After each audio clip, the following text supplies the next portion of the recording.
Hello, welcome to another edition of the Roosevelt Story. Today we're having an author talk. I'm Paul Sparrow. I'm the director of the FDR Library. Today we're going to be talking to David Taylor. He's the author of 6 books, including Cork Wars, Intrigue and Industry in World War II. He writes for a range of publications, including Smithsonian Magazine, the Washington Post, Oxford America. He teaches at Johns Hopkins University and lives in Washington, D.C. He's produced award-winning documentary films, including Soul of a People, Writing America's Story, which was nominated for a Writers Guild of America Award. And his book of the same name, Soul of a People, is the subject of today's conversation. Now, many people know that FDR's Work Progress Administration supported a wide range of projects, but most people don't know about the WPA Writers Project. So, David, let's start with that. How did it get started?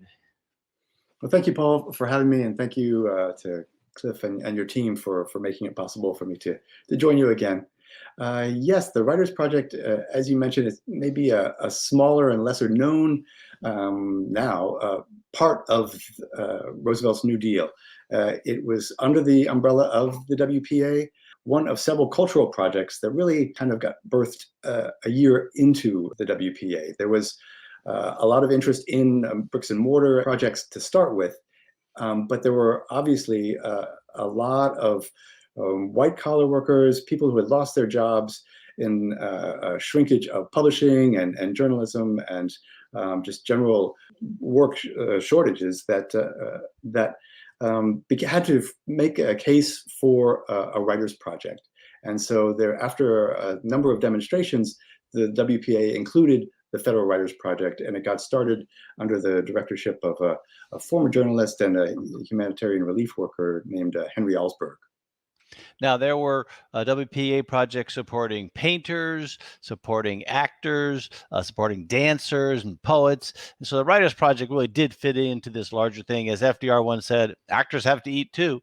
And so I think that same applied to writers. They were trying to figure out how to keep them busy. But the Writers Project actually had a very serious agenda in actually trying to document the voices of the American people. Now, we have a video clip we're going to show, but before we do that, just a little bit of background on what these states' guides were and what they were trying to do when they interviewed all these people.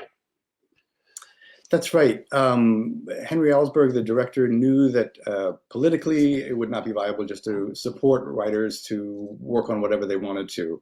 And they settled on the idea of documenting local histories and actually creating a set of local guidebooks, or actually state guidebooks, that would give the this sort of nascent travel industry of domestic travel that really was getting underway with the rise of the automobile, giving that a push into places all across America. There really was no guidebook series. There was no AAA guides to American states, and so actually the Alsberg and the managers of the Writers Project decided this was a way to make a contribution to local histories, to American history, and to have an economic rationale for that. So the idea was that they would hire people out of work who could nonetheless had the skills to do research and to write up their state's histories, and really give a not just sort of a glossy Chamber of Commerce view of America and of states, but actually an informed, local, critical view. And this is sort of an adventure, doing this amid the crisis of the Great Depression. But that's what they set about doing, and it really took off. Well, of course, this hit a very sweet spot for FDR. FDR loved history. He collected history books and paintings and manuscripts and documents. And so the idea of documenting local history, he also did it in post offices and schools. The murals they had painted always were supposed to reflect local history. The materials they used were supposed to reflect local circumstances. So this really aligned very much with his belief that the American story is this complex mosaic and that all individual pieces are equally important. So let's watch this video, and I think it explains very well what they did, and it really brings sort of to life the person who made it all happen.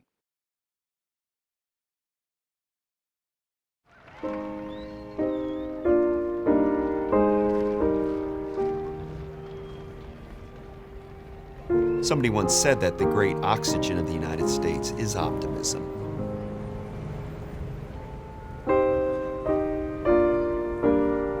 Well, if that's the case, what happens when the oxygen gets depleted?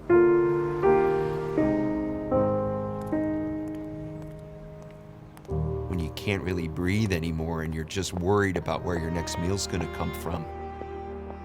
I have one recollection of walking home from high school on 55th Street, and there was a run on a bank, and there were crowds of people trying to get into the bank to draw their money out.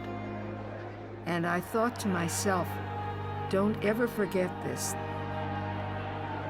And that's what the Depression did. It forced people to see that no matter how good one's life is, in a matter of a minute, it could be gone. But Roosevelt was coming into a maelstrom of problems, and he had to do something bold.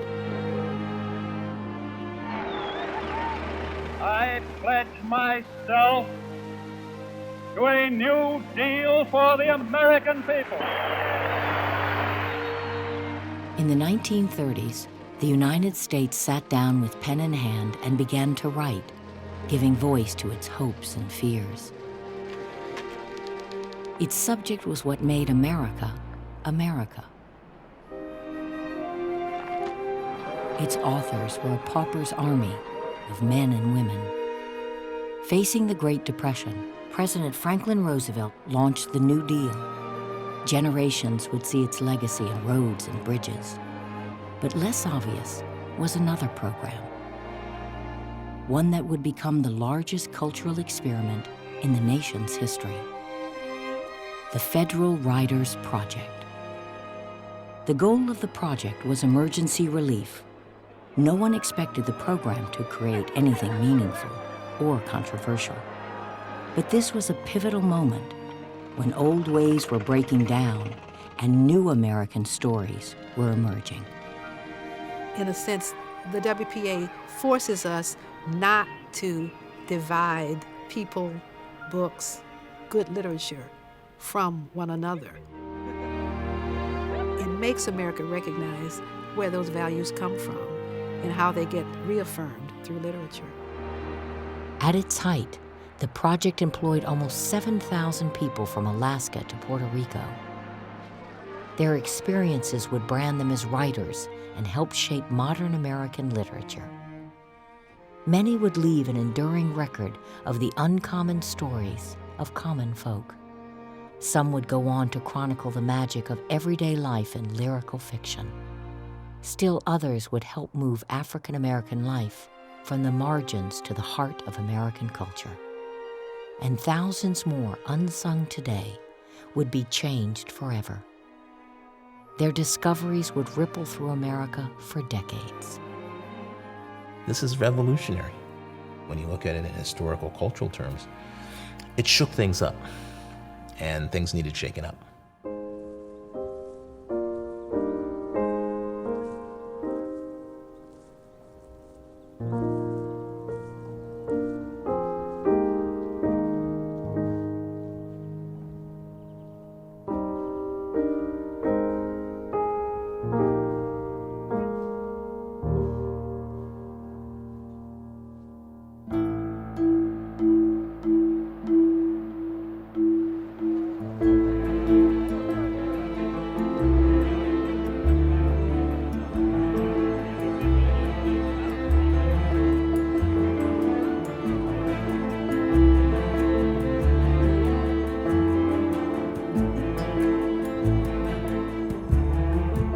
By 1932, nearly 1/3 of America was out of work. As millions lost their homes, the drumbeat of evictions stunned bystanders into silence. For families evicted from their homes, there was no relief. In a civilized country, it is hard to imagine a company which would say that on no terms would it allow a family to live in its home.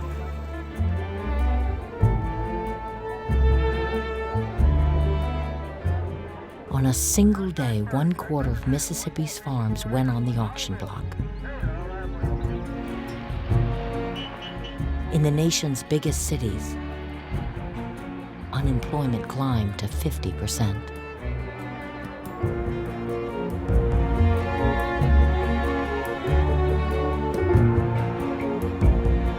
Banks failed. Life savings disappeared without a trace. But what happened was Wall Street was unregulated. You had the stock market crash. People were feeling very ripped off and bitter. One observer to these events was a young Chicago law student, Louis Turkle, whom friends called Studs. The Depression was on, and private enterprise, as we call the free market today, fell on its fanny. Though not everyone was jobless, the disaster touched every family. The Depression was a shock. It was the proof that what we had been doing as a nation just did not work. After years of overplanting and drought, farms in the Great Plains finally withered. America's breadbasket became the Dust Bowl, and the downward spiral worsened. This was a situation in which you had to have help, and it changed the way people saw the government. It changed what people expected from the government. 1932 finds the American democracy on the verge of deep panic. It's a spectacle unparalleled in the history of the country. The tension is terrific. Real drama of the highest rank. For many, initial disbelief gave way to smoldering anger. World War I veterans marched on Washington, demanding their government pensions. Clashes erupted on the streets as 40,000 soldiers and their supporters tangled with armed police officers. Michigan auto workers went on strike, and the governor sent in the police. In the Midwest and West, farmers revolted after wave upon wave of foreclosures. There was a feeling, what's going to happen to the country? The farmers are desperate, would stop and overturn milk trucks and corn trucks, come out of the woods with guns. They were so desperate, you see. Almost hanged, almost lynched a judge in North Dakota. He was foreclosing all the mortgages, bang, bang, bang. When Roosevelt was elected, a friend predicted that history would judge him the greatest president if he got the country back on its feet, or the worst one if he failed. I will faithfully execute the office of President of the United States, so help me God. If I fail, Roosevelt replied, I shall be the last one. In his first year, he signed a flurry of new laws, including the National Recovery Act, bank reform measures, and farm relief. I'm a law-abiding citizen, my debts I sure will pay. I'm a law-abiding citizen, baby, my debts I sure will pay. FDR launched more drastic measures to create jobs. My most immediate concern is in carrying out the purposes of the great work program just enacted by the Congress. Its first objective is to put men and women now on the relief rolls to work. Roosevelt had to inject some optimism into the American spirit. Let's not blame people. Let's not even blame institutions. Let's pull together and find new, innovative ways to fix the American government. Roosevelt created the Works Progress Administration. New York City, federal jobs at the rate of 100 a minute. Oh, when Mr. Roosevelt sent out In time, nearly 8 million people found jobs with the WPA, most wielding picks and shovels to build bridges, libraries, and public parks. I've been out of work for 3 years. I have a wife and 3 children, and I'm tickled to death to have a job. Despite a reluctance to accept welfare, millions went to work in an alphabet soup of new agencies. Most of the jobs were in construction to show fast results in buildings and roads. suddenly there's a job. Someone said, I got a job at last after 8 years of being on relief. I got a job on the WPA. And they were low times, but something great was happening. We count. We count. There's a song in the air, it's the music of whiskey men. Every flower in the land beats a happier hand, 'cause the road is open again. The idea behind all of Roosevelt's New Deal is that people have talent. That you may be poor, you may be broke, you may be really down on your luck, but there's some talent in you. We need you, and we will pay you and we will help you if you kind of pitch in. And it was an inclusiveness to Roosevelt's policies that really psychologically started stirring people, at least to start moving out of the mire of the Great Depression. Vardis Fisher had written several novels, all ignored. A loner and free thinker, he rebelled against his Mormon upbringing. Fisher wrote hard, angular prose and burned to tell epic stories. But when he lost his university job, he retreated with his family to the Idaho Rockies of his childhood.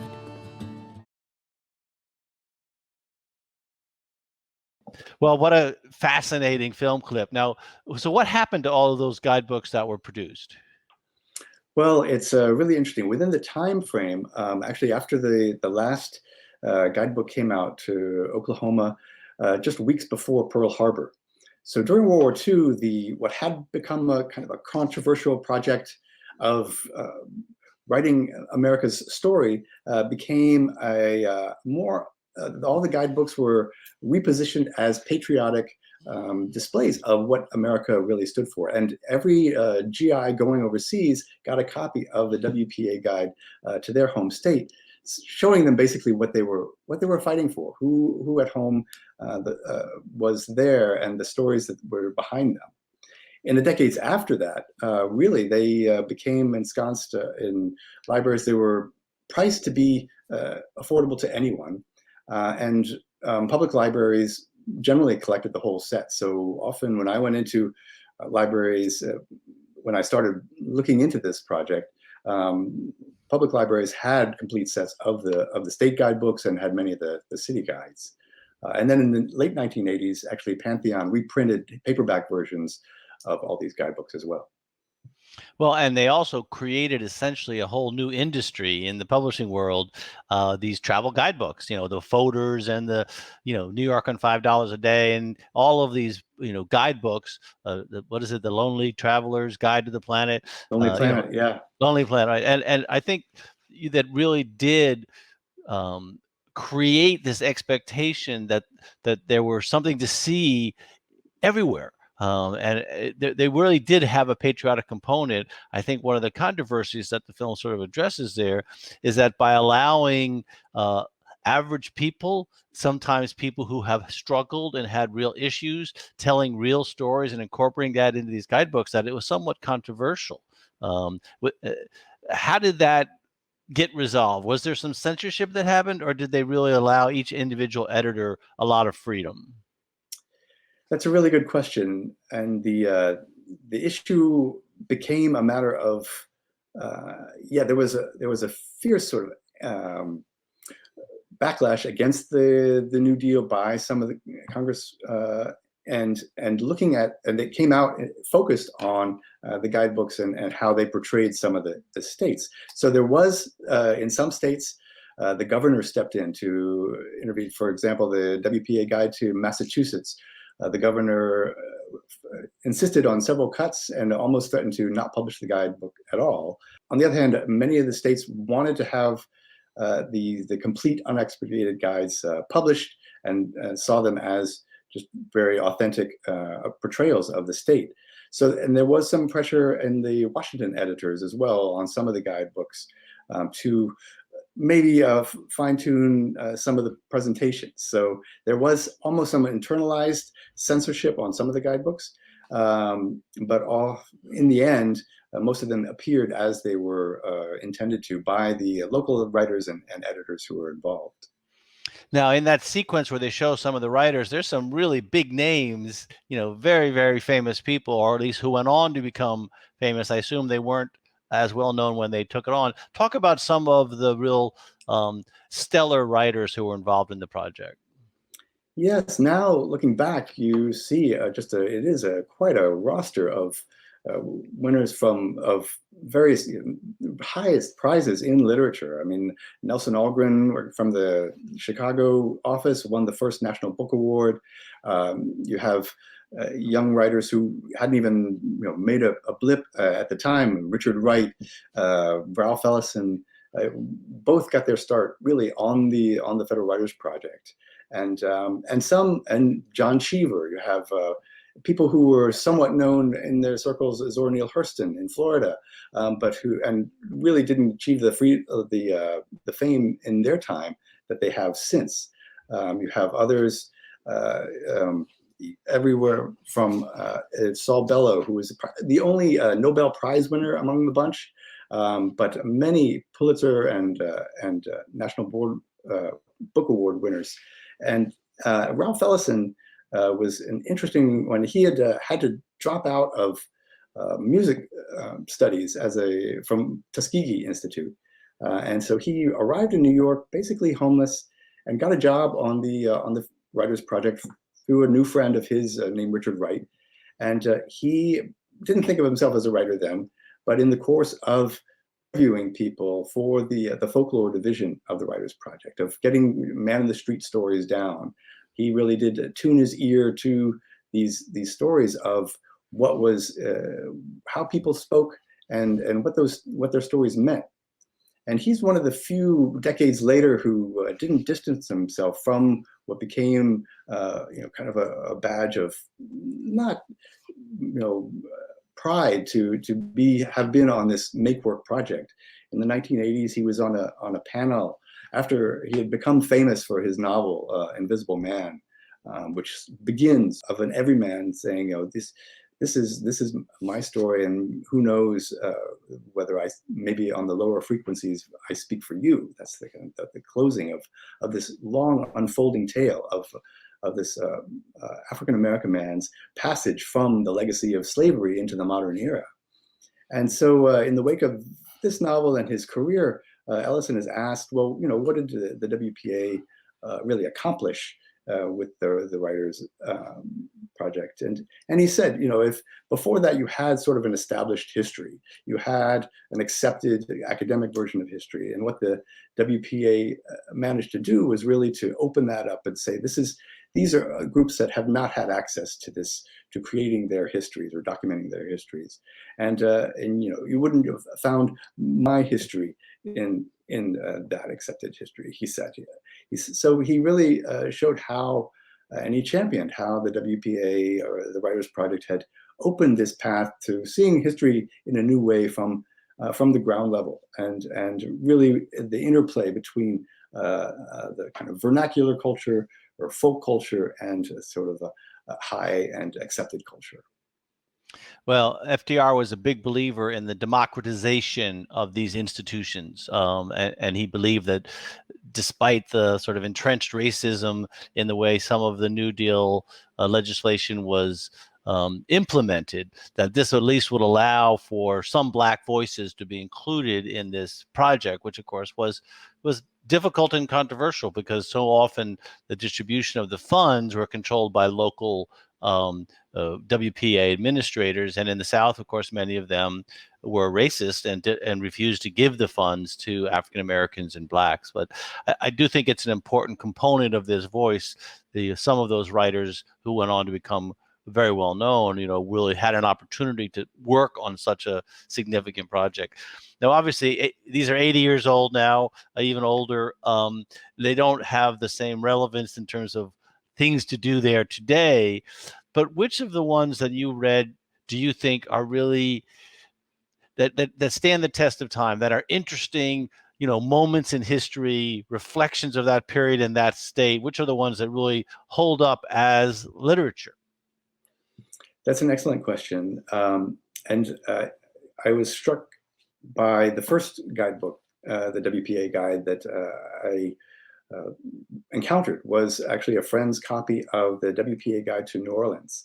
My wife and I were taking a trip across the country after having worked overseas for a few years, and the friend gave me her copy of the WPA Guide to New Orleans, and I thought this would be just a relic, a curiosity.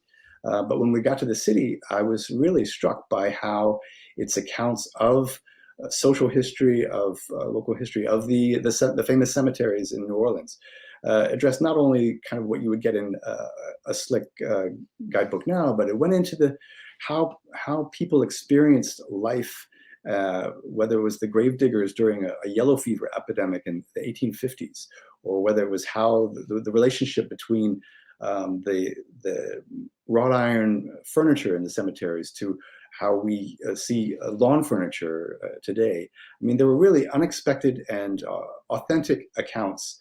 And that guidebook and the Louisiana guidebook was edited by a novelist and journalist named Lyle Saxon.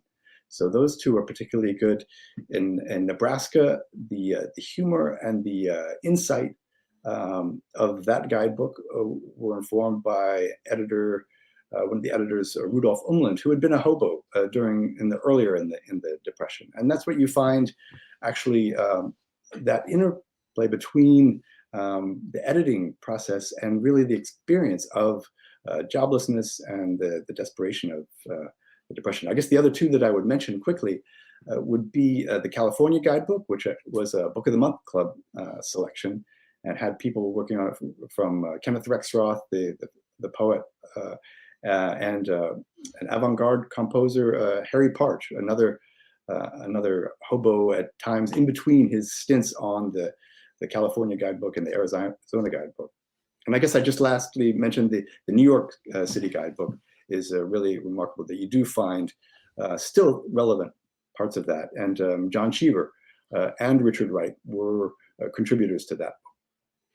Well, Harry Partch was a composer later in life who created essentially his own musical genre and built his own instruments. It was all microtonal compositions that were really quite remarkable. In a former life, I was a musician, and Harry Partch was one of my favorite composers, part of that sort of avant-garde California movement of the 50s, 60s, and 70s. But yeah, he's really gotten more recognition since then. He's sort of an example of names that came out of the project that weren't even captured in the early histories of it, right, but that we can look back now and see. Yeah, and see how significant they were. I'm not going to let you go without talking a little bit about Cork Wars, but we've done a program with you on it, but it is such a fascinating topic. It's not directly connected to WPA, but it is goes to this period and some of the things that were important that people don't think about today. So talk a little bit about Cork Wars and how it relates both to sort of the Roosevelt administration, but also this idea about how we utilize everyday objects and projects. Well, that's a really interesting question in relationship to the WPA and how Roosevelt's approach to documenting American life and valuing it. I mean, obviously he loved nautical history and as well as all aspects of American history. And Cork Wars is a story that I got involved with through some of the material culture accounts that the WPA guides really represent, and some of the first person histories, the life histories that are part of that. And we learned through those the material culture that has changed so much, so that we don't even suspect connections between items like cork, which is the outer bark of the cork oak tree, which was used extensively before really it was replaced by, in the post-war era, by plastics and other inorganic and man-made materials.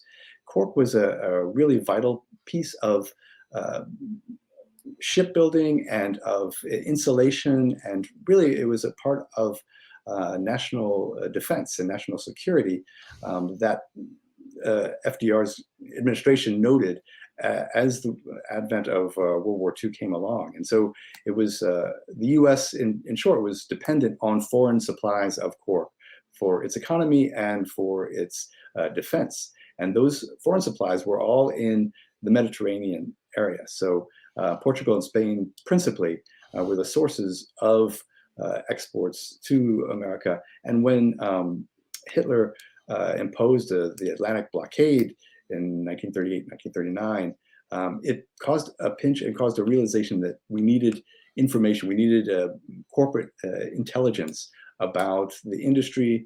And by having that, we could actually defend U.S. interests and make a difference in the coming war. And so Cork Wars is really the story of how that unfolded through the private and the public spheres, and how people from walks of life, ranging from factory managers to people on the factory floor, were caught up in this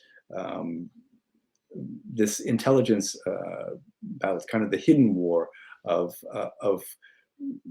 private enterprise and its impact on the nation's life. There was really a whole industry built up around the shipping that came in, the warehouses at the dock space, how you get it to the factory, how it was manufactured. It was considered an essential material for the war effort. So, and there was, I could be wrong here, but wasn't there a major tragedy at one of the Cork facilities in Baltimore, I think it was? That's right. There was basically an explosive fire of a whole.